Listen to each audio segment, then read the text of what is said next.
Bismillahirrahmanirrahim. Assalamualaikum warahmatullahi wabarakatuh. Alhamdulillahi ala ihsani wa syukru lahu ala taufiqihi wa amtinani. Asyhadu an la ilaha illallah wahdahu la syarika lahu ta'ziman li sya'ni wa asyhadu anna Muhammadan abduhu wa rasuluhu da'ila ridwani. Allahumma salli alaihi wa ala alihi wa ashabihi wa ikhwani.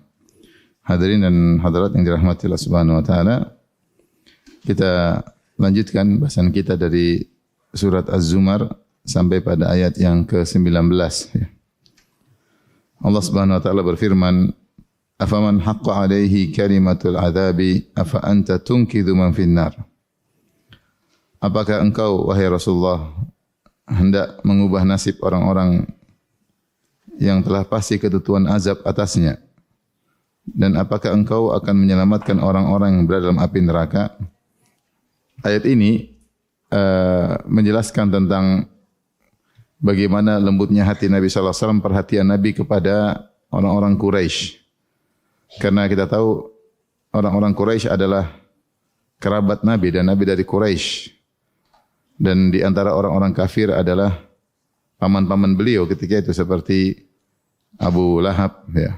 Kemudian juga Abu Talib ya, apalagi di awal Islam ya, semuanya masih kafir. Abu Lahab, Abu Talib, Hamzah ya, Al-Abbas, semuanya kafir ya. Dan Rasulullah SAW mendakwahi mereka. Makanya kalau orang-orang Quraisy tidak beriman, Rasulullah bersedih ya. Fala tahzan alaihim, dan Allah bilang tidak usah sedih atas mereka. Itu Rasulullah ingin mereka dapat hidayah ya. Tetapi mereka tetap berada di atas kesyirikan. Di antaranya Allah berfirman dalam ayat ini, "Afaman haqqa 'alaihi kalimatul azab?" Apakah orang yang telah ditetapkan bahwa dia akan diazab itu akan mati dalam kondisi kafir? Yaitu apakah kau bisa menyelamatkan dia dari ketentuan Allah tersebut? Ya. Tentunya tidak. Sebagian ahli tafsir mengatakan ayat ini turun terkait dengan Abu Lahab dan anak-anaknya. Karena Abu Lahab paman Nabi. Anak-anak Abu Lahab berarti sepupu-sepupu apa? Nabi. Ya. Nabi ingin mereka masuk Islam tidak? Ingin. Nabi ingin, demikian juga Abu Talib, Nabi ingin masuk Islam, tapi Nabi tidak bisa beri hidayah. Makanya Allah mengatakan, "Afaman haqqa 'alaihi kalimatul azab?" Apakah orang yang Allah tetapkan akan diadab itu akan mati dalam kondisi kafir? Ya. Apakah bisa menyelamatkan dia, mengeluarkan dia? Tidak bisa. Meskipun kau sudah berusaha semaksimal mungkin. Dalam hadis Rasulullah SAW mengatakan, "Innama mathali wa mathalun nas," perumpamaanku dan perumpamaan orang-orang karajulun istauqada nara, seperti seorang yang nyalakan api ya. Dia nyalakan api sampai apinya sudah besar, maka datanglah al-farash, laron-laron datang menuju api tersebut. Maka dia berusaha usir. Ya, dia nyalain api, dia berusaha usir, tapi laron-laron tersebut tidak mau terusir, tetap masuk dan terbakar. Kemudian Nabi mengatakan, "Wa ana akhudhu bihujazikum anin nar." Aku ni memegang penggang kalian supaya kalian tidak masuk ke api. Wa antum taqtahimuna fiha. Tapi kalian tetap ngayal mau masuk ke dalam api neraka. Jangan. Jadi Nabi sudah berusaha, bukan cuma pegang tangan. Orang dipegang penggangnya supaya tidak ucul terlepas menuju ke neraka. Tapi ini namanya orang kalau sudah kufur ya kufur, mau diapain? Saya rasa Nabi SAW sudah semaksimal mungkin mendakwahi paman-pamannya. Semaksimal mungkin. Rasulullah SAW berdakwah siang malam. Ya, dengan penuh kesabaran, dengan telaten ya. Apalagi yang dakwah adalah orang-orang yang sangat dicintainya. Sampai Nabi sedih ketika mereka tidak beriman. Sampai Allah mengatakan, "La tahzan alaihim." Jangan sedih atas mereka.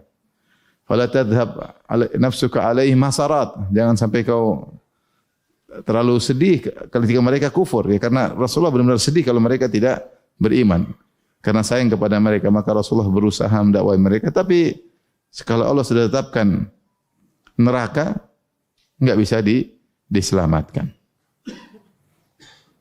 Makanya ini bukan berlaku pada Nabi saja. Nabi Muhammad SAW saja, berlaku pada Nabi-Nabi sebelumnya. Nabi Nuh tidak bisa mendakwahi, tidak bisa beri hidayah kepada istrinya dan anaknya, orang yang sangat dia cintai. Nabi Nuh, istrinya kafir, anaknya kafir. Siapa yang tidak sayang sama anaknya? Siapa yang tidak sayang sama anaknya? Semua orang sayang sama anaknya. Sampai di akhir detik nafas terakhir sebelum anaknya ditenggelamkan oleh Allah, Nabi Nuh masih terus dengan lemah lembut. Ya bunayyarkam ma'ana, wahai anakku naik sini. Wala takum ma'al kafirin, jangan ikut orang kafir. Padahal dia juga kafir. Biar yang penting naik dulu, nanti kita ngobrol. Anaknya masih ngeyel. Sa'awi ila jabalin ya'simuni minal ma. Saya akan selamat. Tenang, saya akan selamat Nuh. Saya akan ke puncak gunung. Sudah dinasihati ngeyel. Itu suatu hal yang sangat pilu. Sampai ketika anaknya pun tewas dalam kondisi kafir, Nuh masih berdoa kepada Allah, harapan terakhir. Allah tegur akhirnya. Ya Nuh innahu laisa min ahlika innahu amalun ghairu salih fala tas'alni ma laisa laka bi ilm. Wahai Nuh, jangan, itu anakmu bukan keluargamu, dia telah melakukan kufuran, maka jangan kau berdoa kepadaku yang kau tidak punya ilmu tentangnya. Inni a'idzuka an takuna minal jahilin. Aku nasihat engkau wahai Nuh supaya kau tidak termasuk orang bodoh, saking sayangnya pada anaknya. Nabi Lut juga sayang sama istri. Nabi Ibrahim sayang sama bapaknya. Sampai di akhirat Nabi Ibrahim masih berusaha ya, untuk kebaikan ayah, namun tidak bisa ya. Jadi maksud saya, di dunia ini ada ujian, terkadang seorang diuji dengan orang yang dia cintai namun tidak dapat hidayah. Ini terjadi. Ada seorang sangat sayang sama ayahnya, sangat sayang sama ibunya, tapi enggak dapat hidayah. Teman-teman saya banyak yang sampai yang teman yang sekolah S1 sampai S3 yang mereka masuk Islam, orang tua mereka masih kafir. Mereka sedih, tapi ya sudahlah. Pada nabi-nabi terdahulu sudah ada uswah, sudah ada contoh. Ada yang bapaknya kafir seperti Ibrahim alaihissalam, ada yang anaknya kafir seperti Nabi Nuh, ada yang istrinya kafir seperti Nabi Lut, ada pamannya kafir seperti Nabi Muhammad sallallahu alaihi wasallam. Semua orang mereka cintai dan mereka tidak bisa berkutik. Ya, Allah mentakdirkan demikian. Maka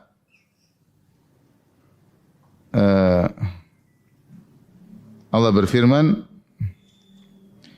afaman haqqa alaihi kalimatul adab. Apakah orang yang sudah tercatat oleh Allah dia akan dapat adab, itu masuk dalam, akan mati dalam kondisi kafir masuk neraka jahanam. Yaitu takdirnya fatunqidhuhu minhu, yaitu kau bisa selamatkan dari azab, tentu tidak bisa. Kemudian pertanyaan berikutnya lagi, afa anta tunqidhu man finnar. Demikian juga apa kau bisa menyelamatkan orang dalam neraka jahanam? Orang kalau kafir masuk neraka, kau tidak bisa selamatkan. Ya. Kalau dah musyrik kafir tidak bisa keluar dari neraka. Ya. Fama tanfa'uhum syafa'atu syafi'in. Ini ayat terkait dengan orang kafir ya. Fama tanfa'uhum syafa'atu syafi'in. Pemberi syafaat tidak bisa beri manfaat kepada mereka. Nabi tidak bisa keluarkan orang, kalau orang kafir masuk neraka Nabi bisa selamatkan. Yang satu-satunya Nabi bisa cuma meringankan, itu pun cuma pada Abu Talib. Abu Talib. Rasulullah SAW, karena Abu Talib mati-matian membela Nabi, pasang dada siap mati untuk membela Nabi, siap kelaparan ketika diboikot selama 3 tahun. Abu Talib di depan. Bahkan diboikot di Syi'ab Abu Talib, semacam lahan punya Abu Talib. Selama 3 tahun di situ Abu Talib pasang badan.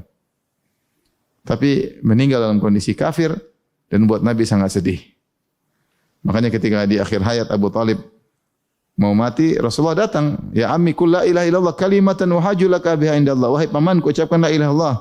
Suatu kata yang aku akan bela engkau di hadapan Allah. Kalau Abu Talib bilang la ilaha illallah, mungkin dia lebih afdal daripada Abu Bakar dan Umar, mungkin, atau paling tidak sejajar dengan Abu Bakar dan Umar. Jasanya luar biasa. Di zaman itu paling berjasa Abu Talib. Luar biasa. Tapi Allah takdirkan lain. Mati dalam kondisi kafir. Nabi sedih. Makanya Allah mengatakan, innaka la tahdi man ahbabta. Kau tidak bisa beri petunjuk kepada orang yang kau cintai. Secara umum Quraisy semua Nabi cintai secara umum. Dan itu kerabat dia. Kerabat dia. Tapi takdir berbicara lain. Ini Nabi diuji ini antara ujian orang-orang yang dicintai ternyata tidak sejalan dengannya. Orang-orang yang dicintai ternyata lebih memilih apa? Neraka. Kata Nabi, fa ana akhudhu bihujazikum. Saya pegang pinggang kalian, saya tahan supaya tidak pergi ke api, kalian tetap menerobos ke neraka jahanam. Artinya Rasulullah menunjukkan maksimal dia dalam memberi petunjuk, hidayatul irsyad. Tapi hidayah hati yang tentukan hanyalah Allah Subhanahu wa taala ya. Maka dari sini kita tahu bahwasanya hidayah hanyalah di tangan Allah Subhanahu wa taala. Nabi tidak ada kurangnya. Maka Allah mengatakan, "Afa anta tunqidhu man finnar?" Apa kau bisa menyelamatkan orang dari neraka jahanam? Nabi tidak bisa. Nabi maksimal yang bisa lakukan hanya mengurangi adab yang ditimpa oleh pamannya Abu Talib. Ketika Abu Talib sudah meninggal, datanglah Al-Abbas, paman Nabi juga yang lain, yang juga saudaranya Abu Talib, saudara sebapak. Al-Abbas berkata, ya, wahai Rasulullah sallallahu alaihi wasallam, apa yang bisa kau lakukan terhadap Abu Talib? Fa innahu kana yahutuka wa yaghdabu laka. Dia dulu membela engkau dan dia marah untuk membela engkau. Kata Nabi sallallahu alaihi wasallam, laula ana lakana fid darkil asfali minan nar. Innahu fi dhahdahin min nar. Kalau bukan karena aku, dia sudah di neraka jahanam paling dasar. Tetapi sekarang dia di neraka yang paling atas. Yang api hanya mengenai bagian telapak kakinya atau di atasnya sedikit. Dhahdah itu angin, itu sungai yang kering, masih ada percikan air sedikit. Kalau orang jalan yang paling airnya cuma mengenai telapak kaki dan kaki sedikit, tidak sampai mengenai mata kaki. Dalam hadis yang lain, inna ahwana ahli an-nari adzaban Abu Talib wa huwa yanta'ilu bina'alain minan nar yaghli bihima dimaguhu. Sungguhnya orang yang paling ringan adabnya pada hari kiamat Abu Talib, dia pakai 2 sendal dari api, otaknya mendidih. Tapi Nabi enggak bisa keluar dari neraka jahanam, enggak bisa. Afa anta tunqidhu man finnar? Apa kau bisa keluar dari neraka jahanam? Enggak bisa. Tapi pada ayat ini dijadikan dalil oleh orang Mu'tazilah untuk menolak syafaat. Kita bilang syafaat pembahasannya beda. Syafaat itu syafaat, ada aturannya. Dalil menunjukkan ada orang beriman bisa mengeluarkan orang beriman lain dari neraka yang sudah diadab, bisa dikeluarkan. Ya.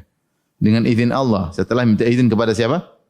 Allah. Ya. Tapi kalau kafir tidak bisa. Nabi pun tak bisa. Tidak bisa. Nabi pun tidak bisa. Ya. Adapun kalau syafaat ada aturannya, yaitu harus minta izin kepada Allah. Tidak semua orang berhak memberi syafaat dan tidak semua orang berhak diberi syafaat. Paham? Tidak semua orang beri syafaat. Seperti kata Rasulullah SAW, innal la'anin la yakunu syuhada wala syufa'a yaumal qiyamah. Orang suka melaknat, yang suka mendoakan keburukan pada kaum muslimin yang lain, laknat itu bukan terbatas pada Allah melaknat, tapi maki-maki juga mendoakan keburukan bagi orang, termasuk orang yang disebut la'anin.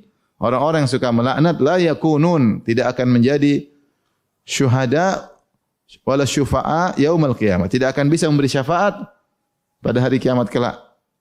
Solahiyahnya, kelayakannya untuk memberi syafaat tidak diberikan oleh Allah pada hari. Dia minta izin beri syafaat tidak akan dikasih. Karena di dunia dulu suka apa?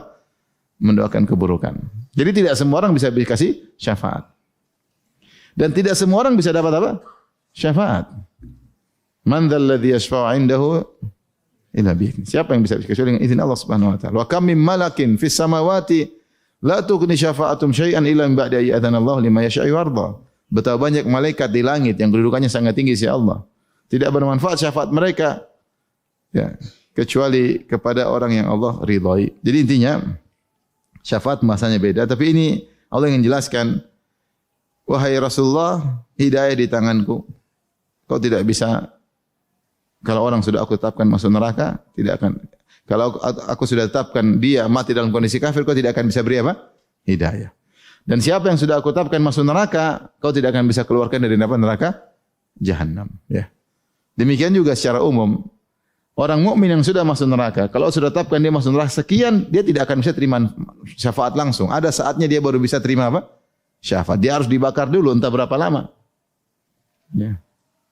Tidak ada ceritanya wali begitu, oh tenang semua, saya nanti datang semua saya keluarin. Tidak bisa semerta-merta dia masuk neraka kemudian dia ngeluarin orang dari neraka. Mungkin dia masuk neraka langsung ditutup, dia juga ikut masuk neraka. Ini neraka kayak apa ya, kayak perkara yang tidak ditakuti. Padahal Allah suruh kita takut sama neraka. Fa anzartukum naran taladza. Aku ingatkan kepada kalian api yang menyala-nyala. Ini neraka main-main. Tenang, saya datang, saya keluarin kalian, tenang aja, nanti tenang. Jadi, oh tenang, nanti tiup. Itu api Los Angeles suruh tiup, matiin kalau bisa. Nggak bisa ya.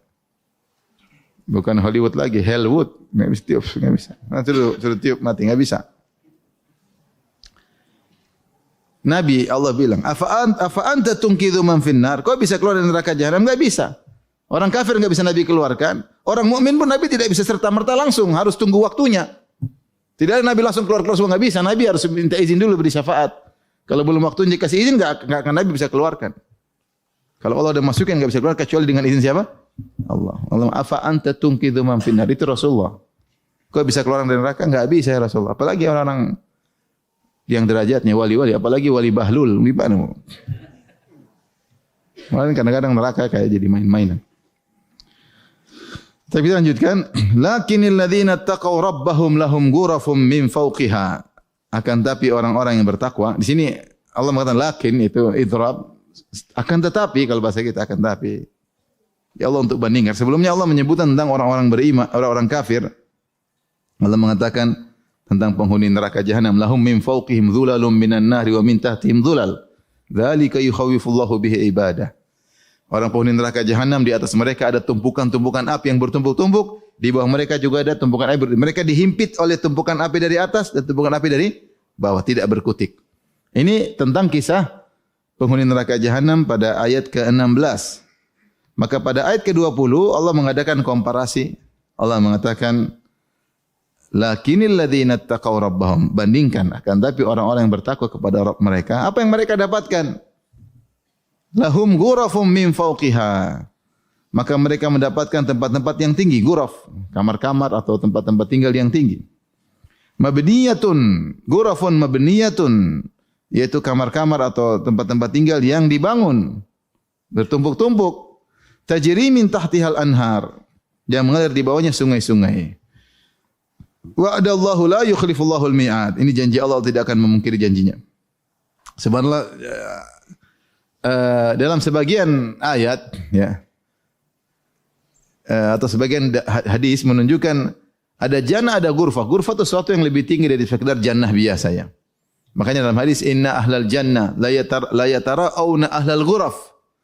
Ya, sungguhnya penghuni surga melihat penghuni ghuraf, yaitu seperti melihat apa namanya al-kaukab al-ghabir ya, seperti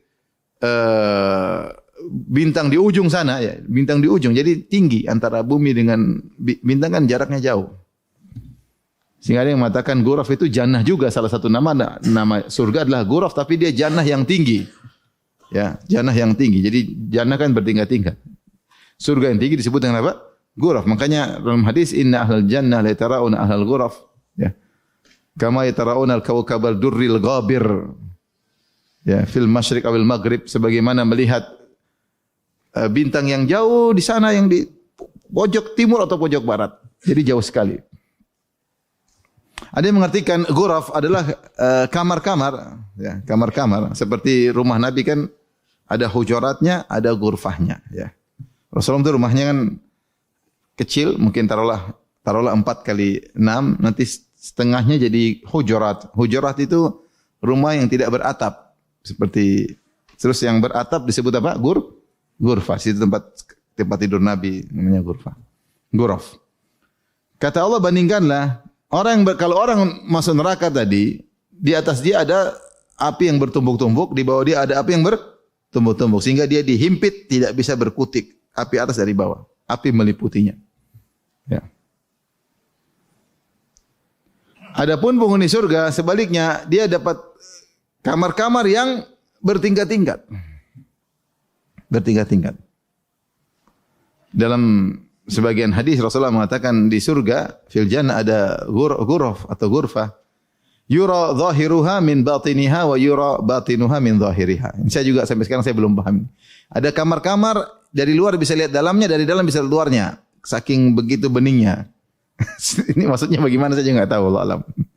Jadi kamar bening entah dari apa, jadi dari dalam bisa lihat luar, dari luar bisa lihat dari luar bisa lihat dalam bisa lihat apa?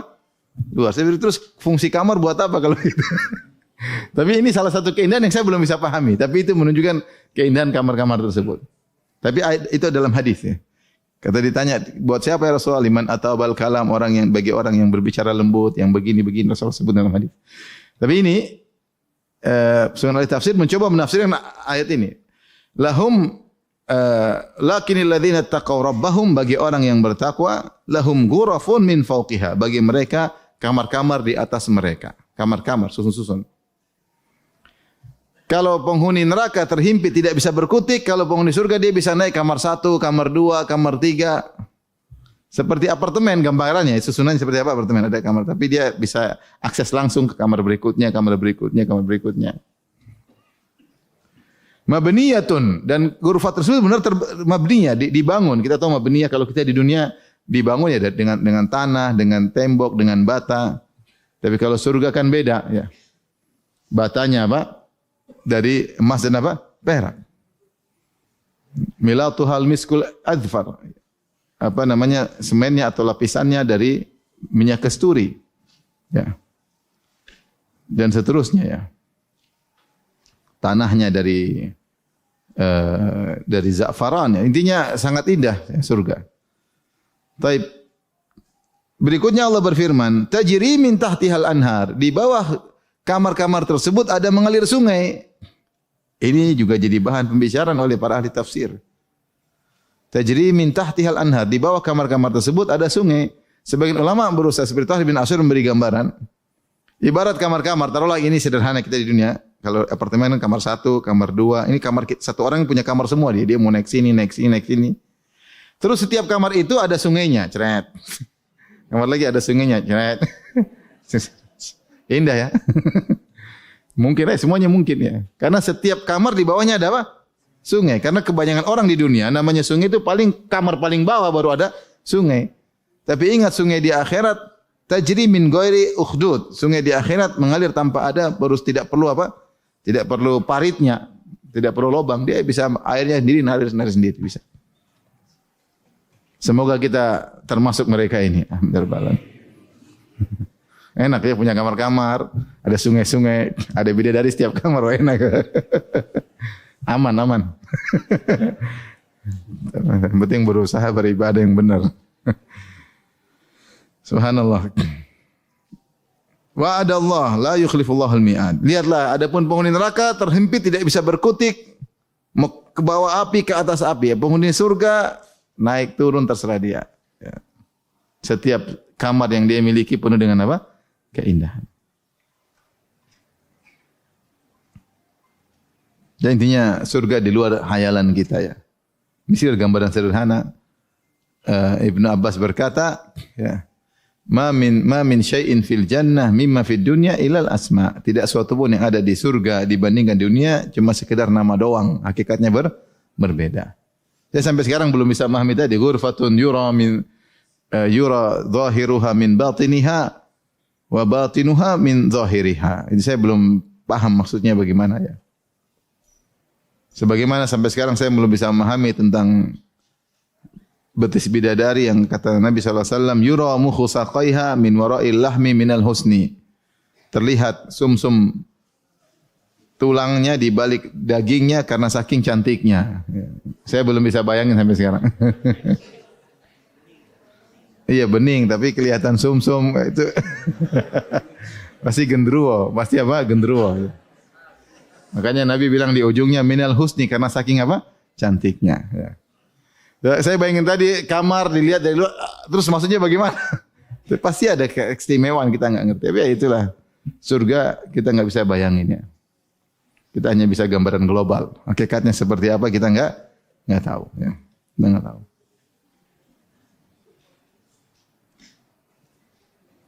Sampai sebagian ulama ketika membahas fi jannatin aliyah, di surga yang tinggi. Mungkin orang-orang bayangkan ini bincang 1400 tahun lalu. Kalau surga tinggi mana naiknya? Mungkin bingung kan? Apa naik apa? Naik tangga. Maka Allah kasih gambaran sebagian ulama berusaha lihat setelah itu Allah sebutkan tentang afala yanzuruna ilal ibili kaifa khuliqat. Tidakkah kalian lihat bagaimana ini dalam surat Hal Ataka Haditsul Ghasyiyah. Afala yanzuruna ilal ibili kaifa khuliqat. Tidak kalian melihat bagaimana onta diciptakan. Onta itu kan dia tinggi, tapi kalau mau naik dia bisa duduk dulu enggak? Dulu naik baru dia dikatrol. Paham enggak? Sehingga ada orang mengatakan isyarat kalau surga tinggi pun gampang nanti Allah katrol. Dulu belum ada lift. Belum eskalator, tapi Allah beri gambaran tentang yang mudah mereka pikirkan. Itu ada makhluk yang bisa buat kamu langsung naik tinggi tanpa kamu berusaha payah. Namanya onta. Tinggal naik, dia duduk, kamu naik, tinggi sendiri. Tet. Jadi surga tinggi enggak usah, aduh saya pendek, gimana caranya nanti? Jadi maksud saya surga di luar apa? Di luar nalar. Ya. Yang penting masuk dulu. Yang penting masuk dulu. Wa'adallah, janji Allah, la yukhifullahul mi'ad. Allah tidak akan menyelisih janjinya. Kalau sudah berjanji kasih surga, pasikah? Kasih. Ya. Pasti kasih. Terus ada orang sok alim berkata, kamu ibadah enggak boleh ingin surga. Terus Allah ngapain iming-iming surga? Enggak boleh mau surga. Aneh-aneh aja ya. Dia aja duniawi, dunia jadi kejar-kejar, apalagi bilang enggak mau apa? Surga. Kita ini diajarin Allah supaya cari surga, supaya enggak duniawi. Ini dia bilang jangan pengen surga, terus bagaimana? Terus ngapain Allah iming-iming surga? Berarti Allah menyesatkan kita. Surga digambarkan keindahannya tapi enggak boleh kepingin surga. Ini gimana? Ini namanya menyesatkan. Makanya kadang seorang beragama dengan perasaan bukan dengan apa? Dalil. Taib, Allah tidak akan menyisi janjinya. Kita lanjutkan ayat berikutnya. Alam tara anna Allah anzala minas sama'i ma'an fasalakahu yanabi'a fil ard. Tidakkah engkau melihat? Allah ajak renungkan. Tidakkah engkau melihat bagaimana Allah turunkan dari langit hujan? Anzala minas sama'i ma'an fasalakahu yanabi'a fil ard. Kemudian Allah jalan salakahu. Salaka bisa fi'il lazim, bisa fi'il muta'addi. Fi'il lazim itu fi'il yang tidak memerlukan objek, salaka berarti menempuh. Dan bisa fi'il muta'addi, yaitu menjadikannya. Ya, yang memerlukan objek. Kalau bahasa Indonesia apa? Siapa yang guru bahasa Indonesia? Kata kerja, verbal yang tidak butuh objek namanya apa? Hah? Apa? Oh, lali. Ada kata kerja yang butuhkan apa? Objek. Saya pernah ada yang kasih tahu. Cuma intinya itu dalam bahasa Indonesia. Saya dulu belajar bahasa Indonesia juga enggak beres dulu. Orang gitu kalau sudah bisa kurang semangat belajarnya. Beda kalau belum apa? Belum bisa. Kita lahir sudah bisa bahasa Indonesia masalahnya. Padahal dia juga ada tata bahasa yang lain. Intinya salaka itu ada satu, dan ini seperti dalam bahasa Arab banyak. Satu fi'il terkadang dia lazim tidak butuh objek, terkadang dia butuh objek. Seperti bana, abana. Bisa artinya bayin, bisa artinya mubayyin. Taib, fasalakahu ya nabi afil ard. Allah turunkan. Alam taro anna Allah anzala minas sama. Siapa yang turunkan hujan dari langit? Allah anzala minas sama. Ma'an. Fasalakahu ya nabi afil ard. Kemudian Allah jadikan dia menjadi mata-mata air. Yambu. Ya nabi jama dari yambu. Yambu itu mata air. Fil ard, masuk ke dalam tanah, kemudian keluar menjadi mata air. Thumma yukhriju bihi zar'an. Kemudian mata air tersebut dimanfaatkan oleh manusia atau melewati tumbuhan-tumbuhan. Dengan sebab mata air tersebut, maka keluarlah tumbuhan yang mukhtalifan alwanuhu. Tanaman-tanaman yang beragam warna-warnanya. Thumma yahiju, kemudian menjadi yahij, yaitu menjadi semakin tua, semakin di puncaknya. Ya. Kemudian akhirnya setelah puncaknya dia mengering. Fatarahu musfarra. Setelah itu dia mulai kuning. Kalau sudah hijau di puncak hijau, turun menjadi apa? Kuning. Tidak hijau terus. Sampai hijau puncaknya, kemudian mulai menguning. Tsumma ja'aluhu hutama. Setelah itu Allah jadikan menjadi hancur lebur. Sudah kuning, kering, terinjak-injak, mereteli, ditiup angin. Inna fi dzalika la dzikra li ulil albab. Sungguh yang pada demikian itu ada pelajaran bagi orang yang berakal. Tapi di sini Allah mengajak berfikir beberapa faedah. Pertama, ya. Lihatlah bagaimana rububiyah Allah Subhanahu wa taala. Allah turunkan air dari langit. Ya. Kemudian bagaimana proses air tersebut bisa di langit? Allah yang ngatur. Kita namanya air mencari tempat yang di bawah, tempat yang rendah, ya enggak? Tapi bagaimana dia bisa di atas sebelumnya? Ini ada caranya. Uap dan macam-macam yang Allah kumpulkan di awan. Allah punya cara untuk melakukan siklus air. Ya. Kok bisa air ini bisa naik lagi ke atas? Ya, itu urusan Tuhan. Sampai di atas berkumpul kemudian turun jadi hujan. Sebenarnya hujan pun subhanallah. Allah turunkan hujan apa? Rintik-rintik satu-satu. Hujan itu kan bukan guyuran air, ya enggak? Tapi satu-satu. Tas. Bayangkan kalau hujan seperti kolam renang, mati kita. Kalau keluarnya seperti kolam renang, air Biar wah udah. Setiap hujan rumah hancur, setiap hujan rumah hancur. Tapi satu-satu, tas. Satu pun dari langit sampai bumi satu doang. Makanya antum kalau naik mobil kan, iya enggak? Enggak ada 3 titik gabung, bisa pecah mobil antum. Dari langit sampai bawah satu aja. Luar biasa itu yang ngatur Tuhan. Setiap tetes satu. Kemudian turun, masuk ke tanah, kemudian menjadi apa? Menjadi mata air. Airnya sama, air hujan sama. Ya. Tapi ketika dia masuk ke bawah, kemudian dia mengenai tumbuhan, maka bermuncullah beraneka ragam. Beraneka ragam dari banyak sisi. Pertama, tumbuhan beraneka ragam. Ada yang warna ini, ada yang warna model begini. Padahal airnya sama. Sumbernya sama tapi tumbuhannya beragam.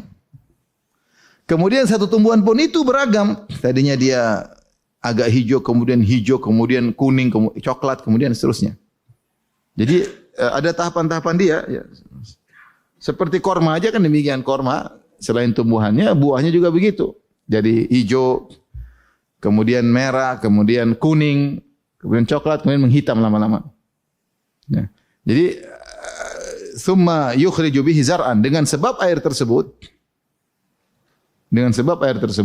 maka Allah keluarkan berbagai macam tumbuhan yang mukhtalifan alwanuhu, warnanya beragam. Tumbuhan itu saja beda-beda warnanya, satu tumbuhan pun setiap tahapan juga berbeda-beda apa? Warnanya. Padahal airnya sama. Sekarang Allah suruh berfikir, lihatlah bagaimana kemahaesaan Allah, bagaimana maha kuasa Allah. Dengan air yang satu bisa menumbuhkan berbagai macam model kehidupan. Siapa yang begini semua? Allah Subhanahu wa taala. Ini salah satu renungan yang kita ambil dari ayat ini. Satu air, ya tadi proses air naik, bagaimana bisa naik ke tempat yang tinggi, bagaimana bisa turun-turunnya juga caranya ada tertentu. Kemudian bagaimana bisa berkumpul, dan kita bicara air luar biasa ya. Terus dengan satu air kenapa bisa berbagai macam tumbuhan, satu tumbuhan kenapa bisa berbagai macam-macam. Ini salah satu menunjukkan Allah Subhanahu wa taala Maha Kuasa. Makanya Allah mengatakan di akhir, inna fi dzalika ladzikra liulil albab. Itu pelajaran bagi orang yang berakal. Yang kedua, sebagian ulama membawakan maksud dari ayat ini juga memberi isyarat orang berakal akan berfikir. Demikianlah hakikat manusia. Manusia itu ya seperti itu, tumbuh, kemudian kehidupan seperti itu. Dari kecil, kemudian mulai ini, kemudian hijau, indah dipandang, tahu-tahu jadi kuning, tahu-tahu hancur lebur. Demikianlah manusia. Kehidupannya tidak selalu menjadi top. Dia akan dari pelan. Allah menciptakan dari min dha'fin, thumma ja'ala min ba'di dha'fin quwwah, thumma ja'ala min ba'di quwwatin dha'fan wa syaibah. Dari kelemahan kemudian menjadi puncak kuat, dari setelah kuat jadi lemah dan tua. Ya. Kita aja lihat, coba dulu kecil Masya Allah energik. Ya. Kemudian mulai remaja kuat, sana ke sini. Umur 20-an, umur 30-an, sana ke sini enggak pernah mikir sakit. Enggak pernah bawa obat, iya enggak? Sudah mulai 40, sudah mulai banyak yang bunyi, dikit-dikit tat. Salah sedikit bunyi, encok, udah manusia. Apalagi udah tua, udah umur 60-an, udah rambut udah putih semua, udah sakit. Enggak jelas obatnya. Sampai ada cerita seorang datang ke dokter. Dok, ini saya gini, kolesterol tinggi. Ini karena tua. Begini, kalau udah tua kolesterol segini wajar katanya. Iya, dokter kan bilang gitu. Dok, gula saya sekian. 120-an. Kalau ini sudah tua begini normal. 130 normal karena udah tua. Terus ini begini encok, ada biasa memang udah tua, memang ada pengeroposan, ada macam udah tua. Dia marah. Dokter nih semua karena tua. Ini kamu marah-marah juga karena tua katanya. Subhanallah, manusia seperti itu. Tadinya hijau, kemudian hijaunya lama-lama kuning, lama-lama hancur. Manusia. Lihatlah bagaimana perjalanan tumbuh-tumbuhan. Seperti itu. Enggak akan kokoh terus, lama-lama tua, lama-lama hancur. Daun. Ditiup angin. Fatarahu musfarra, kemudian menjadi kuning, kemudian hancur. Tsumma ja'alahu hutama. Demikian juga sebenarnya mengambil dari ayat ini bagi ulil albab untuk merenungkan bahwasanya tumbuhan mati Allah turunkan hujan, keluar tumbuhan jadi baru lagi. Demikian manusia kalau mati suatu saat Allah akan bisa keluar. Kadzalikal nusyur, kadzalikal khuruj. Ketika Allah sebut tentang tumbuhan, Allah turunkan air hujan tumbuh kembali, kata Allah demikianlah proses keluarnya manusia di hari kiamat kelak. Allah tumbuhkan lagi tadinya bumi yang mati tumbuh lagi tumbuhan, manusia mati tumbuh lagi bisa. Inna fi dzalika la dzikra li ulil albab. Maka ini pelajaran bagi orang yang cerdas untuk mengesahkan Allah Subhanahu wa taala. Maka jangan dia menyembah kecuali hanya kepada Allah. Siapa yang mau disembah? Siapa yang bisa bikin seperti ini? Proses alam, siklus air, siklus tumbuhan. Siapa yang bisa bikin? Menyembah wali bisa apa? Menyembah nabi bisa apa? Enggak bisa apa-apa. Nabi kalau sakit sudah sakit, mau ngapain? Enggak bisa apa-apa. Itu nabi. Menyembah wali-wali. Apalagi kalau udah mati. Apa yang bisa dia lakukan untuk disembah? Yang disembah seperti ini yang mengatur alam semesta. Yang mengatur siklus air, siklus tumbuhan dan seterusnya. Maka kita berdoa, Allahumma ja'alna min ulil albab. Semoga Allah menjadi termasuk orang-orang yang cerdas. Yang mengamati alam, mengakui keesaan Tuhan, kekuasaan Tuhan, kemudian hanya beribadah kepada Allah semata. Setelah Allah berfirman, afaman syarahallahu sadrahu lil islami fahuwa ala nurim min rabbih. Dan apakah orang yang Allah lapangkan dadanya untuk Islam, apakah sama dengan orang yang, ini pertanyaan, afaman syarahallahu sadrahu lil Islam fahuwa ala nuri min rabbih. Orang yang dilapangkan dadanya oleh Allah untuk menerima Islam sehingga dia berada di atas cahaya dari Allah Subhanahu wa taala. Di sini ada muqaddarnya, yaitu ataukah apakah sama dengan orang yang Allah sempitkan hatinya? Apakah sama dengan orang yang Allah tidak kasih cahaya bagi hatinya? Tentu tidak sama. Apakah sama dengan orang yang hatinya keras? Tentu tidak sama. Di sini ada nikmat bahwasanya hendaknya kamu syukuri kalau kamu punya akal bisa nerima ayat-ayat Allah, berarti kamu diberi hidayah. Afaman syarahallahu sadral Islam. Tadi Allah turunkan ayat untuk kita renungkan. Terus kalau ada orang mudah menerima Islam, mudah menerima pemahaman agama dengan baik, berarti Allah yang melapangkan siapa? Dadanya. Jangan dia sombong karena saya pintar. Karena enggak banyak orang punya otak tapi enggak dipakai. Otaknya buntu. Otaknya kreatif untuk maksiat, banyak. Otaknya kreatif untuk riba. Kalau sudah riba kreatif. Otaknya kreatif untuk zalimi orang. Tapi untuk akhirat buntu otaknya. Betapa banyak orang tidak sulit untuk menerima ayat. Afaman syarahallahu sadra lil Islam. Apakah orang yang Allah lapangkan dadanya terbuka, akalnya bisa mudah nerima penjelasan. Berarti Allah telah melambangkan apa? Dadanya. Fahuwa ala nurim min rabbih. Allah berikan cahaya padanya dan cahaya itu memberi penerangan sehingga semua kelihatan dengan jelas dan terang benderang. Mana yang hak, mana yang batil, mana yang boleh diikuti, mana tidak diikuti. Dadanya lapang untuk mengikutinya. Ini nikmat. Apakah sama dengan orang yang ditutup, disempitkan dadanya? Seperti dalam ayat yang lain, "Faman yuridillahu an yahdiyahu yashrah sadrahu lil Islam, wa man yurid an yudhillahu yaj'al sadrahu dayyqan harajan ka'annama yas'adu fis sama'." Ya, siapa yang Allah ingin beri hidayah kepadanya, Allah buka lapangkan dadanya untuk Islam. Dan siapa yang ingin Allah sesatkan, yaj'al sadrahu dayyqan, Allah jadikan dadanya sempit. Hidayah enggak bisa masuk, sempit. Haraj, susah untuk bernapas. Ka'annama yas'adu fis sama', seperti orang yang di tempat yang tinggi. Orang kalau di tempat tinggi susah bernapas enggak? Susah, oksigen semakin sedikit. Semakin sedikit. Jadi hati kita dibuka, yang buka siapa? Allah, dapat hidayah. Maka mintalah hidayah dari Allah Subhanahu. Di antara doa Nabi, Allahumma hdi qalbi, ya Allah beri hidayah kepada hatiku. Ya. Apakah sama dengan hatinya sempit? Kemudian Allah berfirman, fawailul lil qasiyati qulubuhum min dzikrillah. Celakalah orang-orang yang hatinya keras Susah bagi mereka untuk mengingat Allah, membatu hatinya untuk mengingat Allah.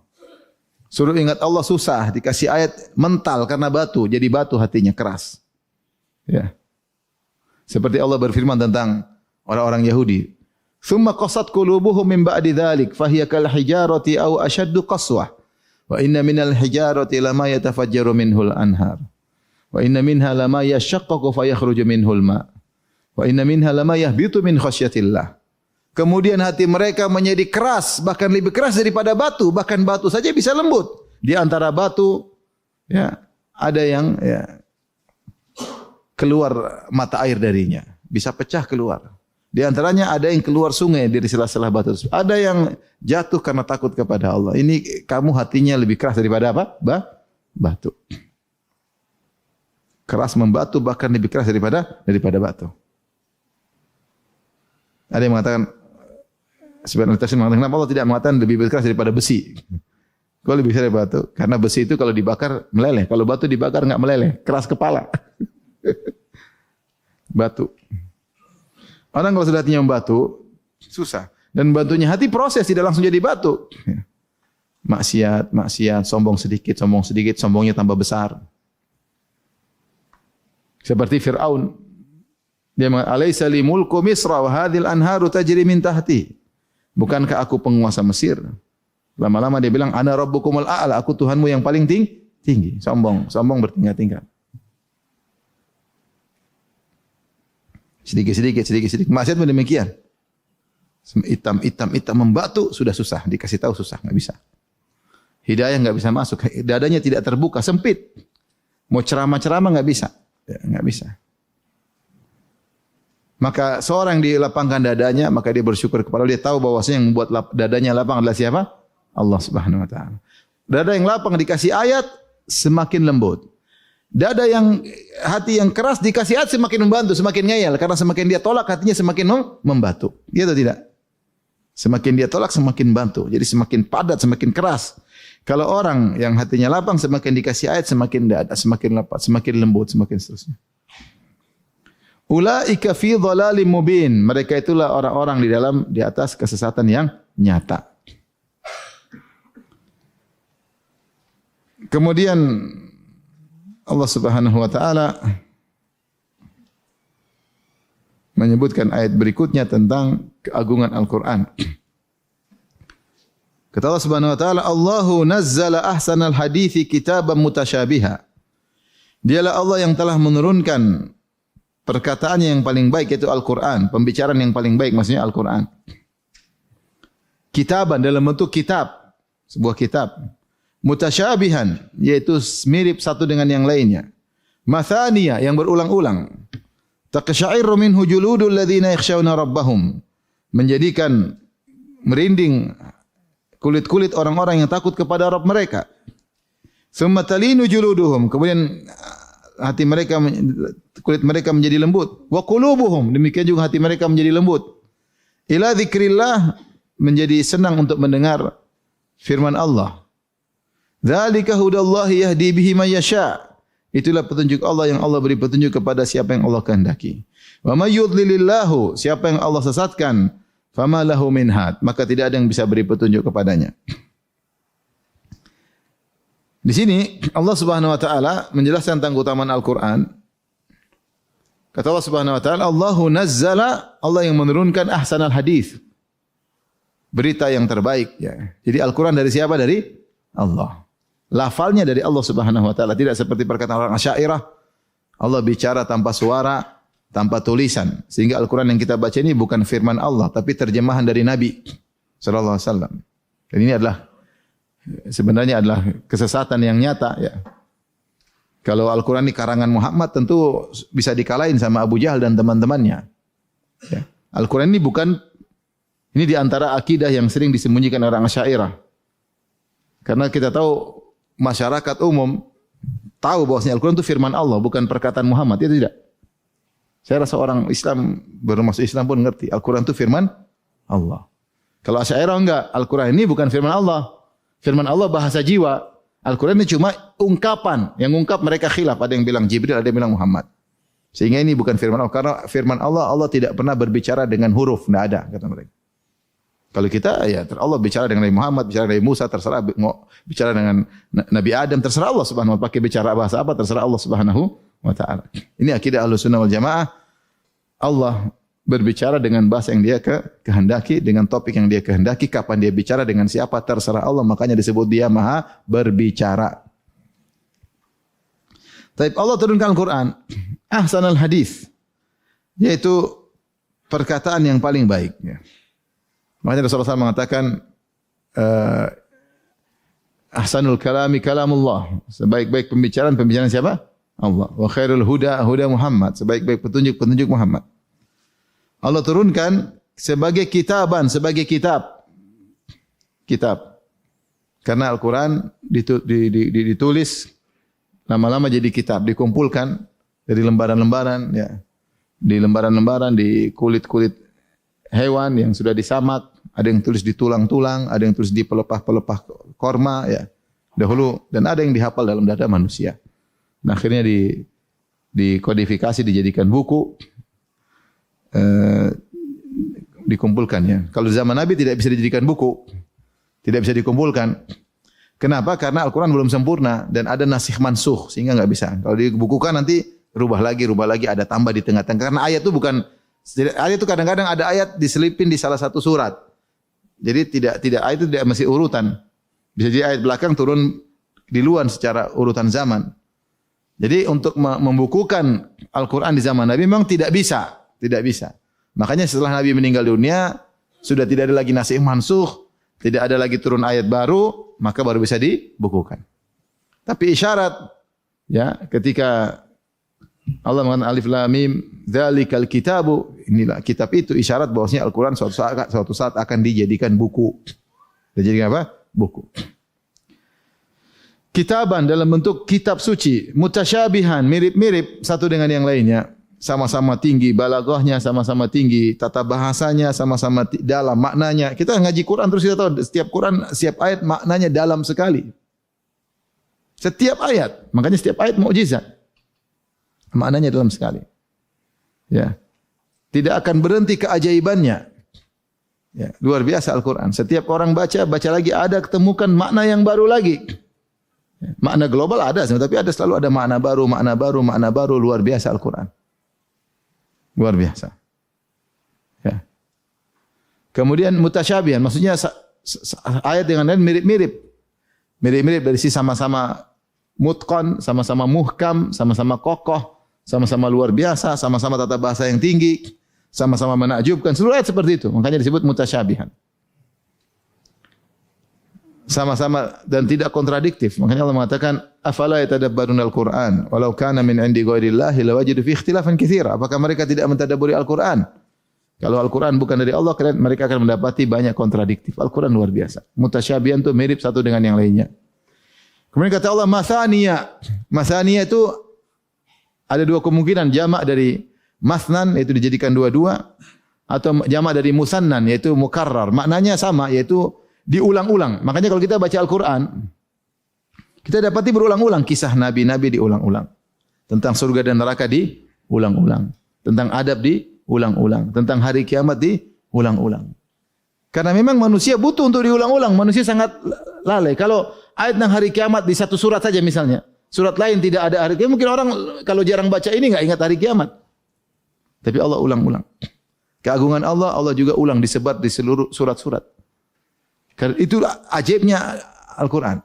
Ajaibnya Al-Quran. Makanya sebagian ulama menyebut keajaiban Al-Quran seperti banyak ulama ya. Seperti diulang-ulang tapi tidak membosankan. Al-Quran diulang-ulang tapi tidak membosankan. Kita baca surat Musa, surat ini, surat tapi tidak bosan karena uslubnya beda dan setiap pengulangan pasti ada makna tambahan, saling melengkapi. Luar biasa ya. Satu surat kita baca berulang-ulang tidak bosan. Antum kalau baca novel sekali khatam, dua dibuang itu novel, sudah hafal isinya. Jadi baca surat Yusuf, diulang-ulang enggak bosan. Diulang-ulang enggak bosan. Baca surat apapun dalam Al-Quran, diulang-ulang tidak bosan. Luar biasa. Makanya ketika Syekh Sa'di rahimahullah dalam tafsirnya, jadi sebagian ulama tafsir ada dua metode. Banyak ahli tafsir ketika mereka menafsirkan ayat dan sudah pernah dibahas pada ayat sebelumnya, kata dia, saya sudah bahas pada ayat sebelumnya, silakan kembali. Itu banyak ahli tafsir seperti itu. Karena ceritanya berulang. Saya sudah bahas pada ayat surat ini, di surat ini, silakan kembali. Adapun Syekh Sa'di dia bilang tidak. Saya jalan sesuai dengan keinginan Allah. Setiap ada ayat tentang dia tafsir ulang lagi. Meskipun uslubnya karena memang dia ingin orang ketika baca tidak perlu buka lagi ke belakang. Karena Allah mengulang, saya pun mengulangi apa tafsirnya, saya ulangi. Saya ulangi juga tafsir sehingga orang tidak perlu buka lagi ke belakang. Dan kita pun begini demikian. Kalau saya ngaji tafsir, mungkin saya pernah bahas pada surat lainnya, saya ulangi lagi. Tapi pasti ada bedanya, Karena saya juga lupa yang kemarin saya ngomong seperti apa secara full juga saya lupa ya. Dan itu di antara tujuan Al-Qur'an diulang-ulang. Karena memang hati ini sangat butuh untuk diingat-ingatkan. Ya. Kalau enggak diulang-ulang kita lupa. Kita ini mudah sekali apa? Lupa. Terlalu banyak dunia glamor di hadapan kita, sibuk cari duit, sibuk ini, sehingga lupa tentang banyak hal. Maka kita diulang-ulang kita bisa jadi sadar ya. Itu di antara ciri Al-Qur'an. Taqsyairu minhu juludul ladzina yakhshawna rabbahum. Gemetar orang-orang kulitnya orang-orang yang takut kepada Allah. Al-Qur'an itu punya haibah, punya sesuatu yang menggetarkan. Makanya Allah mengatakan, "Lau anzalna hadzal Qur'ana ala jabalin la ra'aitahu khashi'an mutasaddian min khasyatillah." Kalau Al-Quran diturunkan bukan kepada manusia, kepada gunung yang dari batu, kau akan lihat batu tersebut jadi khusyuk, takut, bahkan bisa hancur. Karena dia ngerti tentang agungnya Al-Quran. Manusia tentang Al-Quran hatinya keras, tidak mengerti tentang agungnya apa? Al-Quran. Bahkan sebagian orang kafir, atau banyak orang masuk Islam gara-gara ayat. Banyak. Al-Quran itu punya karismatik tersendiri. Dibaca, orang bisa. Seperti apa kata Jubair bin Mut'im ketika dia masih kafir. Dia dengar Nabi salat maghrib baca am khuliqu min ghairi syai'in am humul khaliqun am khalaqus samawati wal arda bal la yuqinun. Kata dia kada qalbi yatir.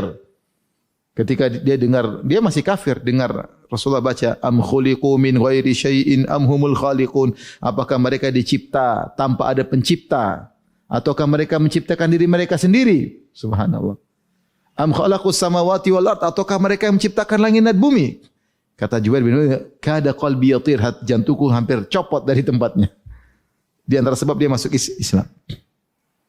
Ketika Nabi didatangi oleh seorang tokoh Quraisy, ingin nasihati Nabi, ingin bernego dengan Nabi, maka Nabi bacakan surat sampai Nabi baca dia mulai dengar sampai Nabi baca fa in a'radu faqul anzartukum sa'iqatan mithla sa'iqati 'adin wa thamud. Kalau mereka berpaling, maka katakanlah aku ingatkan kalian kepada bencana yang pernah menimpa kaum Samud dan kaum 'Ad. Langsung kata dia berhenti, takut berhenti. Takut. Al-Quran itu punya kekuatan luar biasa. Takut. Saya pernah diceritain Syekh Abdul Razak, ada seorang pendeta masuk Islam gara-gara pas dengar ayat fawailul lil ladzina yaktubuna al-kitaba bi aydihim thumma yaquluna hadza min indillah. Fawailul lahum mimma katabat aydihim wa lahum mimma yaksibun. Kata Allah, celaka orang-orang yang menulis ayat dengan tangannya kemudian berkata ini dari sisi Allah. Celaka apa yang ditulis oleh tangan-tangan mereka, celaka perbuatan mereka. 3 kali Allah bilang celaka. Subhanallah, kaget ya. Saya tahu sebagian orang-orang ahlul kitab ngarang ayat rubah-rubah. Celaka. Subhanallah, kayak seperti itu. Tadi saya lihat kemarin di YouTube ada seorang masuk Islam, dia belajar Islam untuk mencari kesalahan Islam. Cari ayat kritik, sampai akhirnya suatu saat dia buka Al-Qur'an. Sampai pada surat Al-Hajj kalau enggak salah, fa innaha la ta'ma al-absar walakin ta'mal qulubul lati fis sudur. Bukanlah yang buta mata, tetapi sungguhnya buta hati. Subhanallah. Dia pas buka Al-Qur'an pas ayat itu matanya lihat. Yang Allah menginginkan kau bukannya kau tidak tahu tapi kau tahu, cuma mata hatimu buta. Akhirnya masuk Islam. Masuk Islam. Dan luar biasa ya, disebutkan juga kisah Fudail bin Iyad yang tadinya tukang pekerjaannya enggak benar, kemudian dia masuk Islam, dia sadar ketika mendengar ayat alam ya'nil ladzina amanu an takhsha qulubuhum li dzikrillah. Kapankah saatnya orang beriman hatinya khusyuk? dengar langsung dia sadar, langsung jadi ulama. Jadi maksud saya sampai kita tahu kisah tentang orang-orang Quraisy sujud ketika Rasulullah masih di Mekah. Rasulullah baca firman Allah surat An-Najm, "Man najbi idza hawa ma dhalla sahibukum wa ma gawa wa ma yantiqu anil." Orang kalau ngerti bahasa Arab pasti dia terpesona. Ya, dengan surat-surat seperti itu. "Wan najmi idza hawa ma dhalla sahibukum wa ma gawa wa ma yantiqu anil hawa in huwa illa wahyu yuha." Mereka dengerin terus ini orang kafir nih, ada Umayyah bin Khalaf.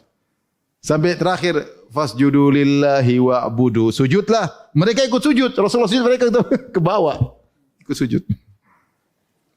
Jadi subhanallah ya, luar biasa Al-Qur'an itu. Kalau mau didengar dengan hati yang jernih pasti terpesona ya. Taqsyairu min wujudil ladzina yakhshawna rabbahum. Orang yang bertakwa ketika baca Al-Qur'an. Makanya kita baca Quran jangan buru-buru, santai. Kita nikmati. Kita ingin hati kita itu benar-benar terbawa. Baca pelan-pelan, baca terjemahannya. Kalau kita baca itu kita tidak manfaatnya kurang. Ada manfaatnya tapi kurang. Tsumma talinu juluduhum. Orang kalau baca Quran pasti efeknya langsung. Wa qulubuhum. Tenang, jadi kulitnya menjadi tenang, hatinya menjadi tenteram. Pasti langsung. Makanya saya bilang Al-Quran itu efeknya langsung, tidak lama. Ente sedih baca Quran sekarang langsung tenang, langsung. Tidak ditunda. Langsung. Efeknya langsung. Al-Quran syifa lima fis sudur, obat bagi penyakit hati. Wa qulubum ila dzikrillah. Kemudian kata Allah, "Dzalika hudallahi yahdihi bihi may yasha." Inilah petunjuk Allah yang Allah berikan kepada siapa yang Allah kehendaki. Ada yang bertanya, "Ustaz, Al-Quran dengan begitu hebatnya kenapa banyak orang kafir?" Jawabannya, "Dzalika hudallah," itu petunjuk Allah, yahdi bihi may yasha. Allah beri petunjuk kepada siapa yang Allah kehendaki. Siapa lebih pintar, antum atau Abu Jahal pintar bahasa Arab? Jangan. Jelas lah antum bahasa Arab yang bisa. Saya pernah bermajelis dengan Syekh Abdul Muhsin Al-Abbad. Syekh Abdul Muhsin cuma bertiga. Anak saya Abdul Muhsin, saya sama bapaknya Syekh Abdul Razak, Syekh Abdul Muhsin. Hafizahullah. Terus Syekh Abdul Muhsin tanya, "Ini anak antum ya bisa bahasa Arab?" Masih kecil. Saya bilang, "Bisa Syekh, dia kalau ketawa pakai bahasa Arab." Terus Syekh ketawa. Kata Syekh, "Fi dhahik Arabi, dhahik ajami." Artinya, memang ada ketawa Arab, ketawa non-Arab. Katanya Syekh ketawa ya. Saya candain aja maksudnya. Maksudnya Abu Jahal pasti jago bahasa Arab. Tapi ternyata dia tidak dapat ide daripada Al-Quran. Sekarang banyak orang Arab, Nasrani banyak enggak? Di Mesir Nasrani orang Arab ada enggak? Ada. Di Lubnan orang Nasrani Arab ada enggak? Ngerti bahasa Arab. Dia bisa baca Quran, dia bisa ngerti, tapi tidak dapat hidayah. Kalau antum tidak tahu bahasa Arab, wajar. Maksudnya enggak dapat hidayah, tapi subhanallah. Ini mereka ngerti bahasa Arab, mereka ngerti balaghah, mereka mengerti ilmu bahasa Arab. Mereka bisa buka Quran, mereka bisa baca Quran, mereka bertetangga dengan orang Islam, mereka dengar lantunan Quran di masjid-masjid, tetap tidak beriman. Kok bisa Ustaz? Jawabannya ini, dzalika hudallahi yahdi bihi may yasha. Inilah petunjuk Allah, Allah berikan kepada yang Allah kehendaki, tidak semua Allah kasih. Maka kita bersyukur. Wa may yudlilillah, siapa yang Allah sesatkan, fama lahu min had, maka tidak ada yang bisa beri petunjuk. Mau Al-Quran, mau hadis, mau apa, tidak bisa petunjuk. Orang munafik, kurang-kurangnya apa orang munafik? Orang munafik, KTP-nya Islam, sering ke masjid, tahu Nabi, akhlak Nabi seperti apa tahu, sering dengar ceramah Nabi, lihat mukjizat Nabi. Masuk Islam? Tidak, tetap munafik. Hidayah di tangan Allah Subhanahu wa taala. Tapi demikian saja kajian kita, insyaallah kita kesempatan. Kalau ada yang bertanya saya persilahkan. Wallahu taala alam bisawab.